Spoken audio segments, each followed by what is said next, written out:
हम सभी लोग तीनों, जिसमें पवन कुमार मौर्य हमारे एक और साथी हैं जो बाहर रहते, वो भी टेक्निकली चिवर हैं। हम तीनों लोग लगभग में एक साल आगे पाछे क्लास फेलो रहे हैं और काम को शुरुआत किए। काम को शुरुआत ही नहीं की, मजेदार बात क्या है, एकदम पागलों जैसा शुरुआत की।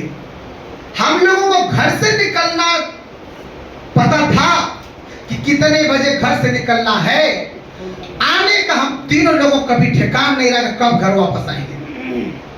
गलतियां कहां हो जाती है कि लोग घर से तो निकलते हैं, घर से निकलने में ही 12 बज जाता है, उससे पहले मैडम को फोन आ जाता है कि आते वक्त 4-5 बजे भिंडी भी लेते आइएगा।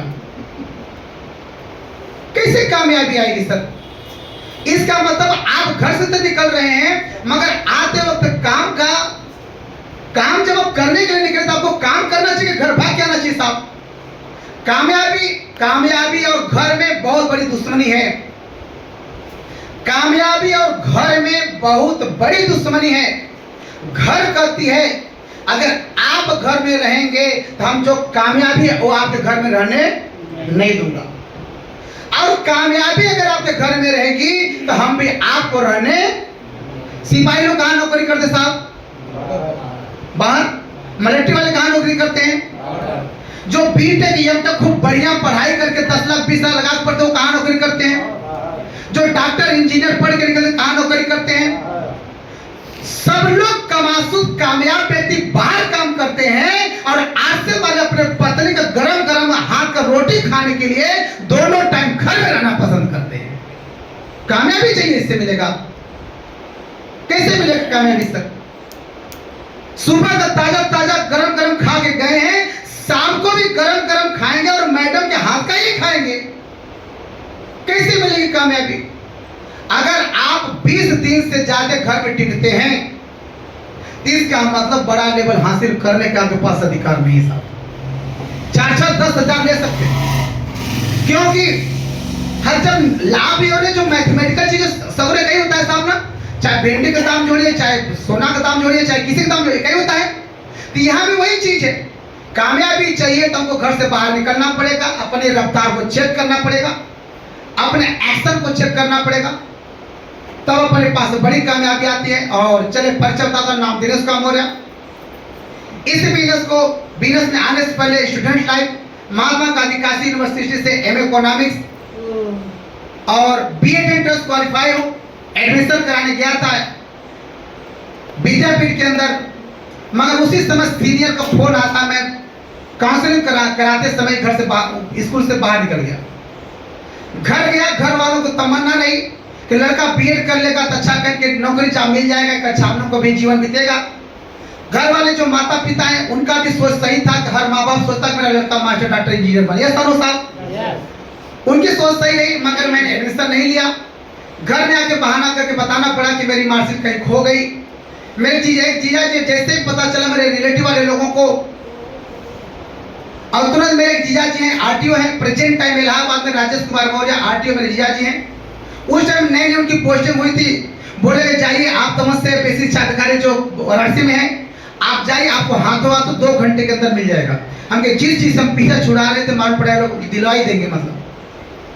मगर आनंद फान ने बताया कि समय बीत गया और घर वालों को दबा हुआ। नेक्स्ट ईयर 1 साल के बाद मैंने फिर बीपीएड का मैंने फॉर्म भरा और मैंने क्वालिफाई किया, एडमिशन कराया, और 4-5 दिन क्लास करने के बाद फिर मैंने उसको फिर छोड़ दिया। क्यों छोड़ दिया? क्योंकि यही चीज है कि जब किसी चीज पे, जब आपके अंदर कोई चीज चली जाती है तो फिर वो चीज आपको कोई निकाल नहीं सकता। और आज तक हमारे अंदर ऐसी चली जा चुकी थी कि घर वाले बार बार दबाव डालने के बाद भी कुछ कर नहीं पाए। फिर नतीजा निकला कि 30-40 हजार नुकसान करने के बाद मैंने छोड़ दिया और कार्य से फुल टाइम आशा निकल काम करने लगा। जब मैंने इस बिजनेस को साइकिल से स्टार्ट किया, इसलिए थोड़ा सा 5 मिनट परिचय दूंगा, इससे आपको रिलेट करने का मौका मिलेगा। मैंने इस बिजनेस को साइकिल स्टार्ट किया, उस क्षेत्र में 20 से लेकर 10 किलोमीटर, 20 किलोमीटर, 30 किलोमीटर दूरी तक चाहे जहां भी प्रोग्राम होता था, उस प्रोग्राम में बड़े आराम से साइकिल से हम पहुंच जाते थे। बनारस से प्रोग्राम होता था, हमारे घर से 26 किलोमीटर दूर है। मैं उस हाल में तब कई बार पहुंचा हूं जब गेट का ताला भी नहीं खुला था। मेरे अंदर एक बराबर जिज्ञासा जगी रहती है, जो भी प्रोग्राम जहां भी होता है, 6 बजे का टाइम है, उससे 1 घंटा पहुंचने का मेरा टारगेट बना रहता है। आज भी सर मना नहीं किए होते ना तो मैं पहले आ गया होता, 2 घंटा पहले आ गया होता, और मना किया इसलिए मतलब आकर के मैंने फिर और काम करने लगा। तो मेरा एक गोल होता है कि समय से घंटे पहुंचने, और एक कॉपी, एक पेन और कुछ टिकट के खर्च लेकर के मैं पहुंच जाता था। और आज तक मेरा रिकॉर्ड है कि कभी भी मैं प्रोग्राम में बैठा हूं, मीटिंग हॉल में बैठने के बाद रिजल्ट क्यों नहीं आती? लोगों के पास मीटिंग हॉल में बैठने के बाद कुछ लोगों को भूख लग जाती है, कुछ लोगों को प्यास लग जाती है, कुछ लोगों को बाथरूम लग जाती है। हम के घंटा 2 घंटा हम बर्दाश्त नहीं कर सकते अपने कामयाबी के लिए। कामयाबी क्या फेंका पड़ा है क्या? 3-3 घंटे के लोग एग्जाम देते कि नहीं आईएएस में जी? हम लोग हाई स्कूल इंटर एग्जाम है देती, गलत नहीं दिए कि नहीं दिए? कई बार भूख लगा था वहां पर, वहां क्यों नहीं भूख लगी? वहां 5-6 बार क्यों नहीं बाथरूम गए? वहां पर क्यों नहीं नींद आई? क्योंकि वहां का गोल कुछ और था।